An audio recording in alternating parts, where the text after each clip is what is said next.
안녕하십니까 구독자 여러분, 개인택시 댓글 소통 시간입니다. 먼저 대표님 본인 소개 좀 해주세요. 예, 안녕하세요. 인천 개인택시 조합지정업체 갈산상사 이원복입니다.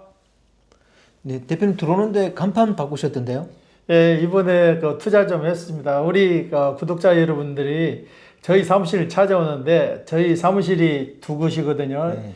2층에도 한 곳 운영하고 1층에도 운영하는데 2층은 자가용 전문 딜러들을 내가 2층에서 운영하고 1층은 제가 직접 거주하고 영업용만 1층에서 진행하니까 1층으로 오시면 됩니다. 네. 대표님 이번 주 댓글 소통 한번 시작하겠습니다. 먼저 안녕하세요. 평소 사장님 방송 자주 보고 있습니다. 궁금사항이 있어서 연락드립니다. 저는 개인 사업자이면서 전세버스 기사로 근무하고 있습니다. 의료보험도 직장 가입자이고 고용보험도 내고 있습니다. 이런 상황에서 서울 개인택시도 사서 할 수 있는지 궁금합니다. 결국 세 가지 직업이 되겠네요. 감사합니다. 이런 댓글 달았습니다. 이분 같은 경우에는 안 됩니다. 왜 안 되는 거니? 버스를 하고 있기 때문에 4대 보험이 다 적용되고 그게 구청으로 통보가 갑니다. 네. 결국은 의료보험 직장 가입자이고 고용보험도 있고 이런 부분들 때문에 안 되는 건가요? 예, 택시는 택시가 주 사업자가 돼야 되는데 이분은 이미 버스를 하고 계시잖아. 네. 버스를 하고 있기 때문에 버스가 주 사업이 되는 거죠. 네. 그렇기 때문에 안 됩니다. 네. 다음 댓글은요. 택시 요금은 올해나 내년에 올라야 하지만 오르고 나서 초기에 승객이 줄어서 수입은 줄어들어요. 이런 댓글을 달았습니다. 이분 얘기도 맞죠? 해마다 이게 되풀이되는 건데요. 택시 요금을 연도별로 물가 반영해서 연도별로 올리면 이런 사태가 안 나오는데 3년, 4년 주기로 올리다 보니까 3년, 4년 거를 한꺼번에 올리려니까 피부에 와닿으니까 손님도 주춤해지는 거예요. 일단은 피부에 와닿으니까 택시 안 타는 현상이 나니까 이런 거 사례를 없애기 위해서는 연 단위로 물가 반영을 반영해서 바로 연 단위로 소폭씩이라도 올리는 게 맞지 한꺼번에 많이 올리지도 못하면서 몇백 원만 올려도 피부에 와닿으니까 이런 현상이 나타나는 거예요. 네.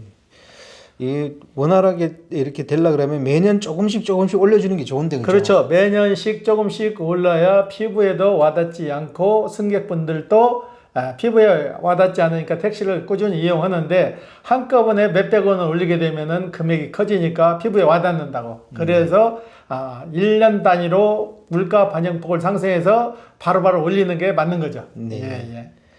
다음 댓글도 택시 요금 관련 댓글인데요. 뭐냐면요. 택시 요금은 4년에 한 번 무조건 오르나요? 한 번도 동결된 적이 없나요? 오른다면 이번엔 몇 년도가 오를 때인지 궁금합니다. 지역은 서울입니다. 이랬습니다. 이게 정확한 통계가 없고요. 평균적으로 3년, 4년 주기로 오르거든요. 네.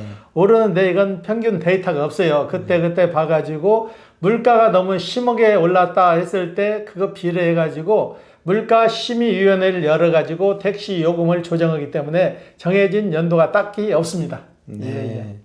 참 이거 택시 요금도 이것도 어떻게 좀 합리적으로 계산하면 좋을 것 같은데 그죠? 연 단위로 올려주는 게 제일 맞는데 그게 안 되죠.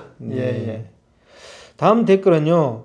퇴직금은 개인이 회사 소속으로 일하고 그만두면 받는 돈. 개인 택시는 거출하여 모아두었다 나누어 주는 것은 퇴직금이 아니네요. 갯돈이 맞지요? 그랬는데 뭐 갯돈이 맞긴 맞지만 정상적인 뭐 용어가 없으니까 그냥 퇴직금이라고 한 걸 갖다가 이분도 댓글을 다셨네요. 네. 개인 택시는 처음에 시작할 때 당시요. 쉽게 말해서 1,000만 원에 구입했을 때 나중에 추후에 이분이 사업을 종료했을 때 좀 올라가지고 2천만 원에 팔았다 하면은 1,000만 원은 퇴직금으로 푸는 게 맞는 거죠. 네. 편하게 그렇게 생각을 하셔야지. 네, 그리고 조합에 가입해 있다가 직업을 그만두고 퇴직을 하는 거니까 뭐 퇴직금이라는 용어를 써도 뭐 무방할 것 같아요. 본인이 낸 돈 다시 돌려받는 거예요. 그게 많은 돈을 받는 것도 아니고 복지기금 10,000원, 인천 같은 경우는 복지기금 10,000원씩 뛴 거를 1년이면은 12만 원. 1년에 12만 원씩 적립해서 나갈 때 주는 거니까 그건 별게 큰 돈이 아니죠. 네. 다음 댓글은요. 복지에 자산이 없는데 크 그랬습니다. 이거 서울 개인 택시조합 얘기하는 것 같아요. 예. 서울 개인 택시 조합 같은 경우는 지금 조합원들이 낸 기금을 관두는 시점에서 돌려받지 못하고 거의 파산 지경에 와 있어요. 그런데 지금 개인 택시 정상화 되려면 서울 같은 경우는 오랜 시간이 좀 걸릴 거예요. 예. 잘 해결됐으면 좋겠습니다. 예. 네. 다음 댓글은요. 일본 도쿄에서 개인 택시 하고 있습니다. 한국은 법인보다 개인이 많군요. 장롱 면허로도 5년이면 개인 할 수 있다니 놀랍습니다. 여기는 양수 교육은 없지만 2종 면허 있어야 택시합니다. 개업 비용은 200만 엔 한도 내에서 가능하지만 회사 택시 경력 10년에 마지막 3년 무사고 무위반이어야만 자격을 주어집니다. 시험에도 합격해야 하고요. 이런 댓글 달았습니다. 일본 같은 경우는 우리나라보다 아무래도 택시에 대해서는 선진국이잖아요. 네. 그러고 시설도 잘 됐고 일본에 비교하면 안 되는 거죠. 그 나라마다 다 특성이 있는 거니까요. 네. 예. 일본은 우리보다는 조금 개인 택시 하기가 금전적으로는 좀 수월하네요. 수월한 거 아니고 우리나라도 굉장히 어려운 적이 있었어요. 네. 개인 택시를 법인 택시 오랫동안 근무하다가 10년, 15년 무사고 했을 때 그 보상으로 받았고 나온 시조가 개인 택시예요. 우리나라도 초창기에는 개인 택시 하는데 굉장히 어려웠어요. 지금은 장롱 면허도 5년 바뀌어서 된다지만은 우리나라 같은 경우는 운전하는데 굉장히 약조건이잖아요. 그 상황에서 5년 무사고라는 것은 훌륭한 거죠. 일본에 비할 게 아니고. 네. 예. 일본 같으면 택시 경력 10년에 무사고 3년. 그 대신에 이제 개업 비용을 좀 싸게 200만 엔이라고 그랬으니까 우리나라 돈 한 1,800만 원 정도 되네요. 그렇죠. 그래도 일본하고 우리나라하고는 구조 자체가 틀리잖아요. 네. 네. 다음 댓글은요. 요즘은 나이롱 환자들 소송 걸면 많이들 승소해요. 한문철 TV 보면 이런 사례들 많이 나옵니다 그랬는데 요즘 나이롱 환자들 그런 거에 대해서 이런 데서 방송을 많이 하더라고요. 지금 택시 하시는 분들은 많이 느끼실 거예요. 접촉사고 간다는 접촉사고가 나와서 백밀러만 파산돼도 병원에 들어눕는 지금 실태예요. 이거 어떻게 보면 본인들 재살 깎아먹게 하는 거예요. 그래서 보험료는 오를 수밖에 없는 거죠. 백밀러 잠깐 스쳤는데 그걸로 가서 2주 진단 나오는 우리나라 그 자체도 모순점이고 그걸로 입원하는 그 자체도 좀 아이러니하죠. 예, 이건 서로가 재살 깎아먹게 하는 거예요. 네, 맞습니다. 대표님 진짜로 교통사고만 나면 경미한데도 병원에 가서 들어눕는 거 이거는 개선돼야 된다고 생각합니다. 당연히 개선돼야죠. 그게 어차피 본인한테도 돌아올 문제라고요. 네. 예. 자기도 교통사고 내면은 상대방이 그렇게 하면 자기도 열받을 텐데 그죠? 그러면요. 네. 예. 다음 댓글은요. 요즘 기본료로는 주유 금액도 안 나와요. 콜 받고 픽업 장소까지 가서 목적지까지 내려주다 보니 주유비가 만만치 않아. 이런 댓글을 달았습니다. 언제는 상황이 좋아가지고 우리 기사분님들 아유 좋습니다 한 적이 있나요? 악조건 속에도 지금까지 잘 버텨오셨잖아요. 별 특별한 조치가 없으니까 그래도 당분간은 더 이 상태로 지속될 거예요. 네, 예. 맞습니다. 좀 주유 금액이 나올 수 있을 정도로 기본료가 많이 올라가면 좋은데 그게 개인 택시 하시는 분들 마음대로 안 되잖아요, 그죠? 그럼요. 기본요금 올려놓으면 당장 발등에 불 떨어지면 승객분이 벌써 안 타는데 이게 서로가 장단점이 있는 거예요. 예. 다음 댓글은요. 택시가 카카오콜 등 때문에 콜비 없는 콜택시화 됐기 때문에 기본요금 7,000원은 되어야 하는 게 맞습니다. 그리고 택시가 골목까지 들어가는 완전 자율주행되면 일반 운전자도 운전 안 하고 다 자율주행으로 다닐 텐데 앞으로 몇십 년 후나 가능할 듯 이런 댓글 달았습니다. 이 카카오콜이 생기면서 콜택시화 됐기 때문에 기본요금 7,000원 돼야 한다는 말은 일리가 좀 있는 것 같아요. 그렇죠. OECD 선진국 중에서 우리나라가 택시 요금이 제일 저렴해요. 네. 그러니까 언젠가는 상승돼야 되는 거죠. 네. 예. 뒷부분에는 완전 자율주행에 대해서 또 얘기하셨네요. 그죠? 자율주행 택시 얘기만 나오면은 아직 갑을 논박이 너무 심하기 때문에 제가 집중적으로 다루지 않는데 자율주행 택시는 나와 본 다음에 다시 얘기를 해야 될 것 같아요. 네, 맞습니다. 다음 댓글은요. 양수교육, 일반 안전교육은 아니던데요. 실습도 있고 체험도 있고 교육장 멀어서 그렇지 나름 도움 되던데요. 이런 댓글 달았는데 물론 도움이 되죠. 그러나 개인 택시를 하기 위해서 반드시 그걸 먼저 받아야 된다는 그 전제가 좀 문제가 있다는 얘기를 저희들이 하는 거죠. 그죠? 그렇죠. 면허 시험장에서 그 조건 없나요? 면허 시험장도 똑같이 그 시스템 하에 운영되는 건데. 네. 그래도 교육 가서 안전 교육이라도 제대로 받고셨다면 이분은 그래도 좀 나은 거죠. 네, 예, 맞습니다.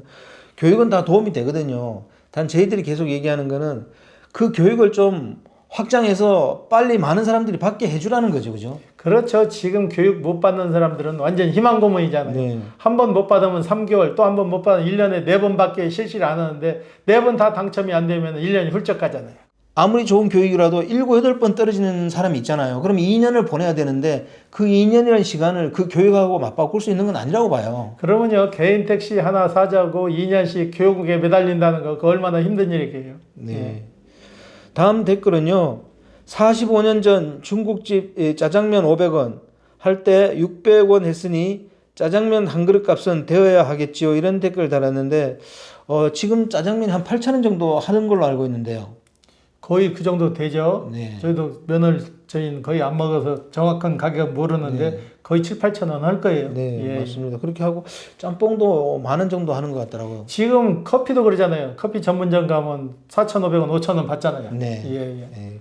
그렇게 따지면 기본료가 한 7, 8,000원 돼야 되겠네, 그죠? 물가 상승분 예, 비교하면요. 네. 다음 댓글은요. 7,000원 하면 진짜 탈 사람만 탈 듯 기본 요금은 적당히 올리고 거리 요금을 올려야죠 그랬는데 이것도 좋은 생각인 것 같습니다. 지금 우리나라는 그 매달기 요금이 시간, 거리 병상이 되는 거죠. 네. 언젠가는 모든 체계가 다 바뀔 거예요. 네. 언제까지 이렇게 지금 상황으로 가겠어요? 예, 예. 네, 맞습니다. 기본 요금은 좀 부담스러우니까 거리 요금을 조금 짧게 이렇게 해가지고죠. 그렇게 하는 것도 좋은 방법일 것 같습니다. 다음 댓글은요. 일본도 기본 5,000원 정도밖에 안 됩니다. 대신 주행요금이 한국 택시의 3배 정도 됩니다. 우리도 기본 올리는 게 아니라 주행요금을 올려야 됩니다. 125m에서 100m 정도로 그랬는데 이렇게 조금 조정해도 될 것 같은데요. 나중에는 어차피 기본 요금을 손을 못 대게 되면 주행거리 가지고 아무래도 조정을 하면은 실질적으로 인상폭이 반영이 되겠죠. 네. 예, 예. 그런 식으로 아마 개선이 될 것 같아요. 예, 예.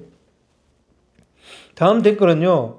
저도 기사지만 요금에 걸맞는 복장에 차안 슬리퍼에 반바지에 머리도 안 감고 그런 차 타고 싶겠어요. 이런 댓글을 달았습니다. 그래도 요즘은 우리 기사분님들 단정히 하고 다니잖아요. 네. 누가 지금 슬리퍼 신고 운전하는 분 몇 분이나 계시나요? 네. 법인 택시는 몰라도 개인 택시분은 슬리퍼 신고 개인 택시 하는 분 저는 못 봤어요. 네, 예, 저도 예. 그런데요. 예. 만약 그런 분이 계시다면 택시는 서비스업이니까 절대 이렇게 해서는 안 될 것 같아요. 그러면요. 예. 다음 댓글은요. 고령자 자격유지검사 불합격하면 면허가 취소되고 양도도 불가능한 것인가요?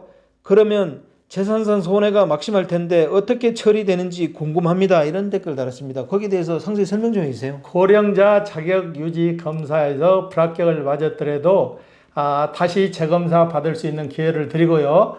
재검사 통과되지 못했을 때 그때 다시 팔아도 정해진 금액 시가대로 다 받을 수 있습니다.